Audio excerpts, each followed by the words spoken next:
Moving on now, US President Donald Trump has reaffirmed Washington's recognition of Moroccan sovereignty over Western Sahara in a message addressed to King Mohammed on the anniversary of Throne Day. In his message, Trump wrote that US recognizes Morocco's sovereignty over Western Sahara and supports Morocco's credible and realistic autonomy proposal as the only basis for a just and lasting solution to the dispute. Trump cautioned that any other approach would also prolong the current situation, which is unacceptable, vowing that Washington will continue to advance efforts aimed at bringing the dispute to an end. The ongoing dispute over Western Sahara continues to influence diplomatic movements in North Africa. Morocco advocates for a framework of expanded autonomy for the region while maintaining its own overarching sovereignty. Conversely, the Polisario, front backed by Algeria, seeks to hold a referendum to achieve full self-determination.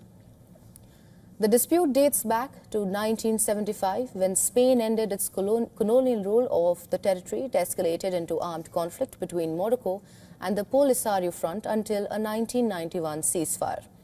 The ties between Washington and Rabat entered a new phase during Trump's first term in December 2020, when he issued a proclamation recognition to Moroccan sovereignty over Western Sahara after Morocco agreed to normalize relations with Israel.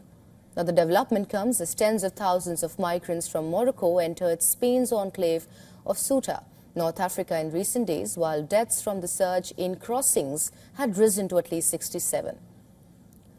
Spain's interior minister said that almost all of 60,000 migrants who entered the enclave had left by Saturday, although the incident prompted some EU countries to bolster their border controls over the sudden influx. After migrants reached the frontier earlier in the week, Spain installed a 500-meter-long barrier on the sea border between its North African territory of Ceuta to prevent the crossings.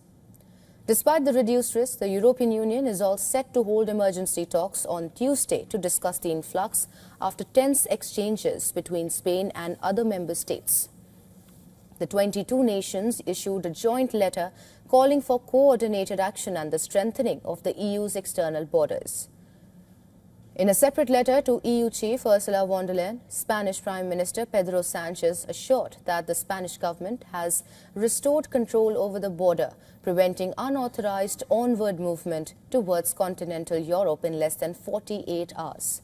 Sanchez also said he had serious concerns about some European governments. On Saturday, the Spanish city of Ceuta witnessed protests and counter-protests over the migration crisis. But the residents turned on Saturday evening to reject a protest held in the city by a far-right, a racist political movement in Spain that featured a well-known right-wing Spanish influencer.